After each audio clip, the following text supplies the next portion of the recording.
The ancients knew this. This is Silbury Hill, the biggest man-made mound in Europe, right next to Avebury. This is Stonehenge. It's one of the crop circles down the bottom there, or the crop formations, 125 circles I think there is in that. These ancients, coming from this advanced knowledge, this is Tara in Ireland, all over this area of Britain. This is Glastonbury Tor, not too far from Avebury and Stonehenge. And then you come to the pyramids of Central America, the Yucatan. Why is the basic culture and the stories and the beliefs and the building methods of Central America, South America, the same as Europe?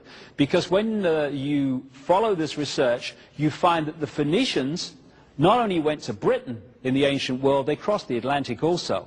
Phoenician artifacts have been found in Brazil, for instance, and what could well be Egyptian, certainly Egyptian or Oriental artifacts, have been found in the Grand Canyon. The reason that the stories and the beliefs are so similar, almost exactly the same, in the American continent as the European continent, when they weren't supposed to have met, is because it was taken from across the Atlantic into the Americas by this white race. Babylon, I mentioned earlier, was very important. It was in Babylon that a large number of these reptilian, human, reptilian, Martian, whatever you want to call them, reptilian white bloodlines focused themselves. And in Babylon, they created the structure which can be found in every religion, because they understood if you got a certain structure and called it a religion, you could imprison the human mind. And so when you look at the religious belief and structure and stories of ancient Babylon, you're looking at the ancient stories that followed. For instance, where have you heard this before? Nimrod, the father, and Tammuz, the son, were the same. Father-son. And then you had Queen Semiramis, who was the mother, the virgin mother of Tammuz. So in Babylon, vastly before Christianity, you had Nimrod, Tammuz, Semiramis. Father, mother, son. The Trinity. And Nimrod was symbolized in many different ways. And one of the ways he was symbolized was as the eagle looking both ways. And what you're looking at there is a symbol of modern Freemasonry.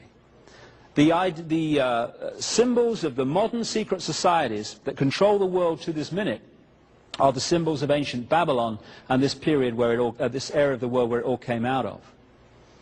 Incidentally, another aspect of Nimrod died with a lamb at his feet, was put into a tomb, and when after 3 days they pulled the stone back, there was no one there. I think I've heard that somewhere before too. This is another sun god who didn't exist, called Mithra. This is another sun god who didn't exist, called Mithra. In Persia, Rome, and in Mithra artifacts have been found even in Britain. And what did they say about this guy, Mithra? He was born on December the 25th. He was born to a virgin mother. He died so our sins could be forgiven. They brought gold, frankincense, and myrrh to his birth. And that they called him the vine. They called him the Lord, the shepherd. All the things you see in the New Testament, you see said about Mithra. And where the Roman Catholic Center is now, the Vatican, on that site, they found Mithra artifact, because it was a place of Mithra worship.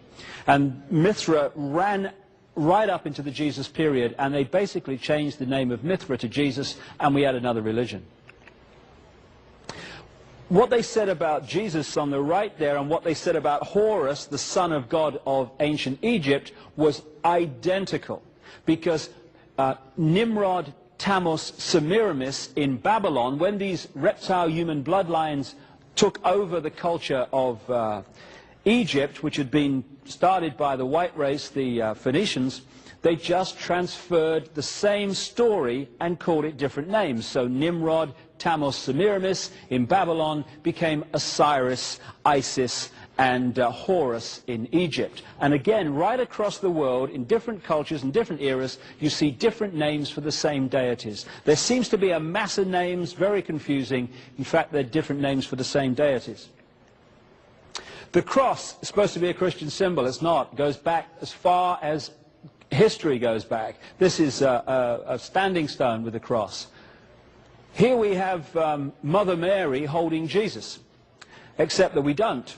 This is how the Egyptians symbolized Isis holding Horus. And again, in my book, The Biggest Secret, you'll see massive documentation of how this story just goes on being repeated. The initiates know what it means, the brotherhood, the mass of the people are asked to take it literally.